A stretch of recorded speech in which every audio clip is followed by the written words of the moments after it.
บายดีตอนเช้านะทุกคนมื้อนี้สาวตัสีพาเมฆมาตลาดตอนนี้ก็กำลังย่างข้าวเนาะเพราะว่าเมฆพาไปท่าอยู่หน้าอยู่แล้วไปเบิ่งกันเลยเนาะ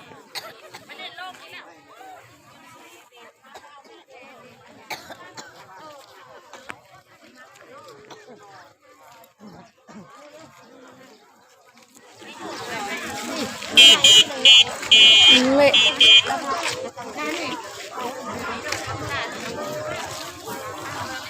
มะม่วงมะ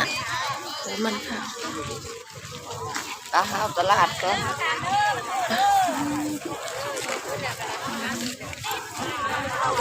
มาตลาดนัด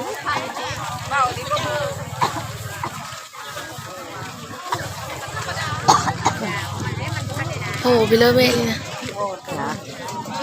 มันบอกบูมหมาบ่โลนขึ้นหมาพันขีดโบมากโบมาก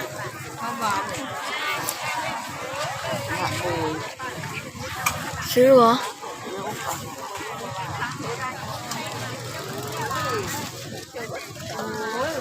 มาจะไปขี่บ้านนี่ก็ไปกองสั่ง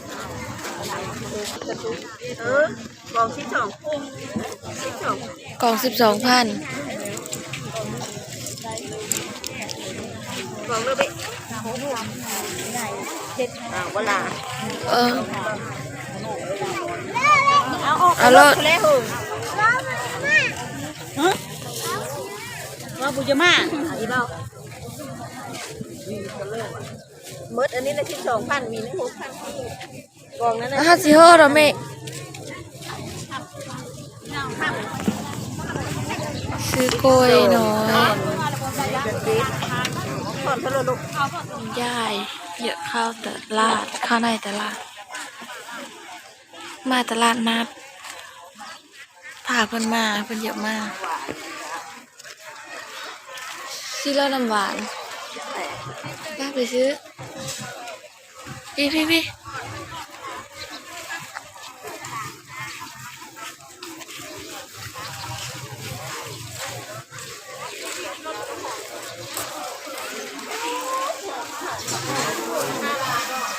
น้ำหวาน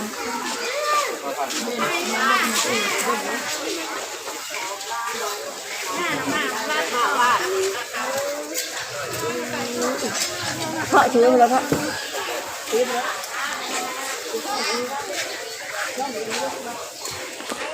เท่าไรนี่นะ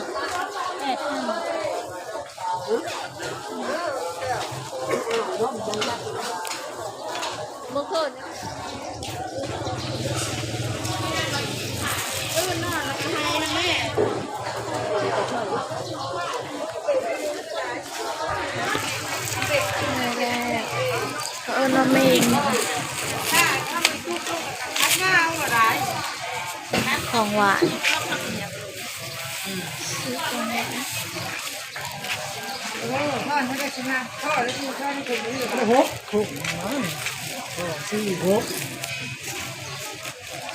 เข้ามาคนนึง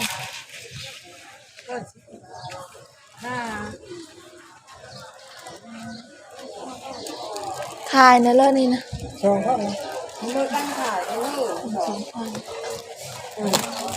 เอาตัวละเลิศเอาตัวนี้บอกตัวนี้ก็คือกันบอกโอ้มาก็ได้ครับยังไม่ซื้อเลยได้หวานนี่เอาหวานนั่น2,000บ่2,000สาวหายกระดาษพ่อถุงเยอะเลยพอแล้วเอาหวานแบบนี้จะได้5ก็มันยิ้มถุง5เดี๋ยวถุง5ได้เลยเอาถุง5เอาจะถุงนี่พัดจะได้มันไกลเพียงนะเป็นบ้าสักกะมายังมัน8ถุงนี่ของบ่ได้เมงข้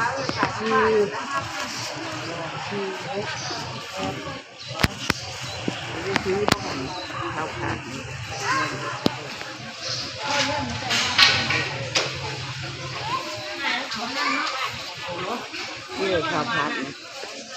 โย่ผู้เล่นสิป้าซื้อแพรก่อนจะไปซื้อข้าวผัด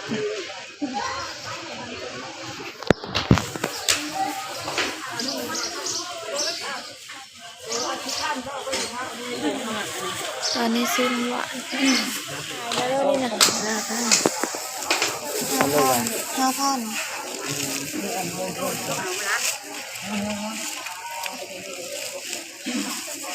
อาจจะขั้น เอา5,000 ชาวบ้านเป็นราคาตู่แล้วเนาะ เดี๋ยวเก็บมือแล้วได้ อันนี้นั่นแหละแล้วสิเลินน้ำหวานถุง5,000นะ เรายังมีเฮ็ด ถ้าเงินนะได้5,000น้ำหวานชาวบ้านเนี่ยเขาเลิกกันดีกว่าข้าวเดียวไม่ได้ถุงมา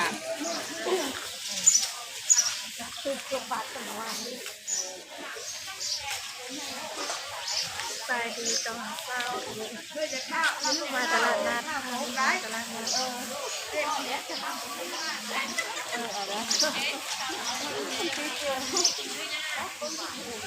ไปแล้วเนาะคนสุด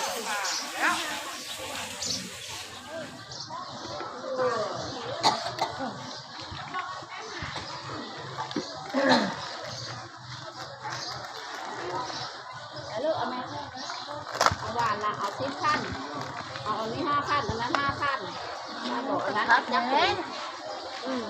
พัดข้อแห่เป็นเรื่องตื่นมาเมื่อเช้าเลยแบบพัดน้ำหวานจะไม่ยืนเดี๋ยวบ่พ่อบอก ฮัลโหลนี่นะ ฮะ 5,000บอกเอาอีกถุงนึง มันเป็นถุง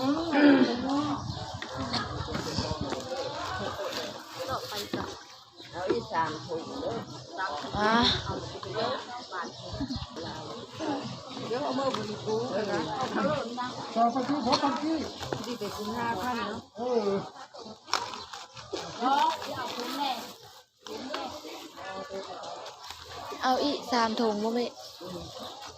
พอดีเป็น5ถุง ลูกหลาน ได้แล้วซื้อ3ถุงซื้อ5ถุงอันนี้ก็15มีเอาซื้อแพงเราหนึ่งเป็นกันได้ แม่10,000เป็น 10,000 แล้วก็หาตรงน้อยได้ค่ะตรงน้อยดีกว่า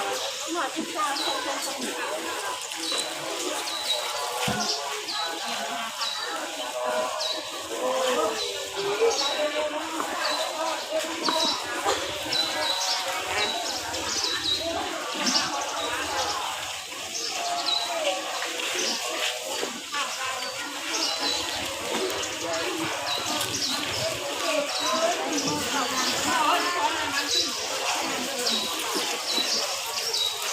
ไม่พาน้อย น้อยเลย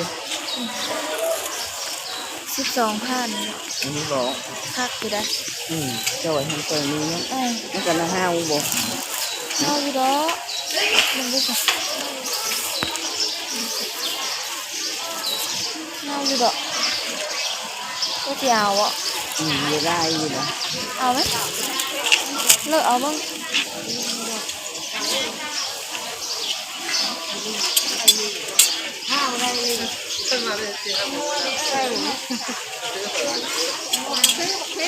นี่ละ ไม่ดี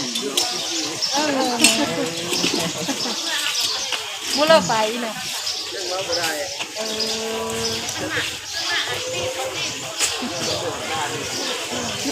บ่แพ้ตัว เอาจะนี่แหละเนาะล่ะ บ่แพ้ตัวทำอีทบ่แพ้ตัวทำอีทเท่าไรนี่นะ ฮะ 10,000เอาบ่เศร้า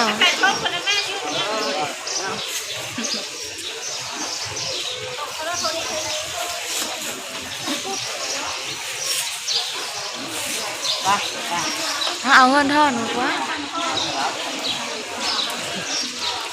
คนหลายมื้อวันตลาดนัดวันพฤหัสวันพฤหัสก็ดี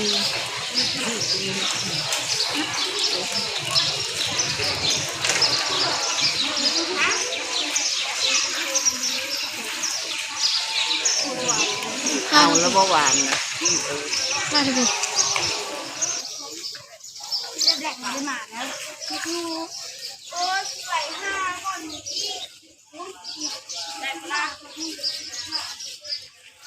เอาสีนี้บ่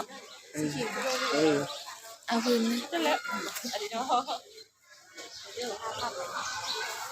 แผ่ยุ้นกับแพงถึง20,000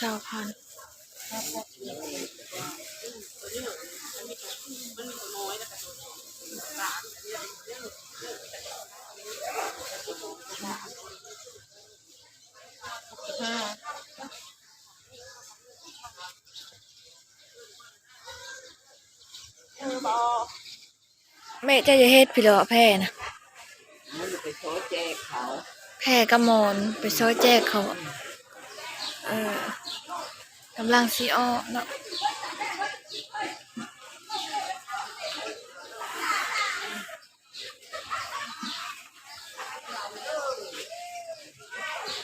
ตอนนี้ก็คนก็เบาบางไปแล้วพอมันสายเลยดิ ไป กำลังซิมเมอร์แล้วจับแท็กซี่กำลังซิมเมอร์ใช่ แม่น บ่ได้บ่แม่นข้าวพัดน่ะซื้อบ่ โอ้ยาเจ็บมือ มื้อเนาะ ถูก ก็ไปเอายาไปซื้อยาอีโพดเนาะพู้นแหละทางสี่แยกตลาดอัศพรตลาดเสา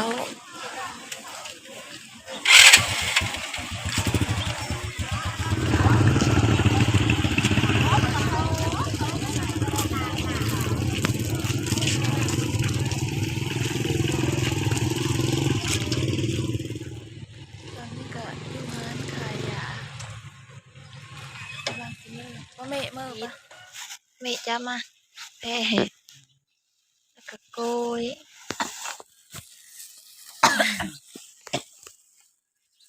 แล้วก็ของหวานข้าวปาดแล้วก็น้ำหวานแล้วก็หมอน3 หน่วยนี่ก็มาฮอตเทิร์นแล้วผมยุ่งผมเหยาะใครมาคลิปนี้ก็อย่าลืมกดไลค์กดแชร์กดติดตามให้สาวพี่เด้อสำหรับคลิปนี้ก็บ๊ายบาย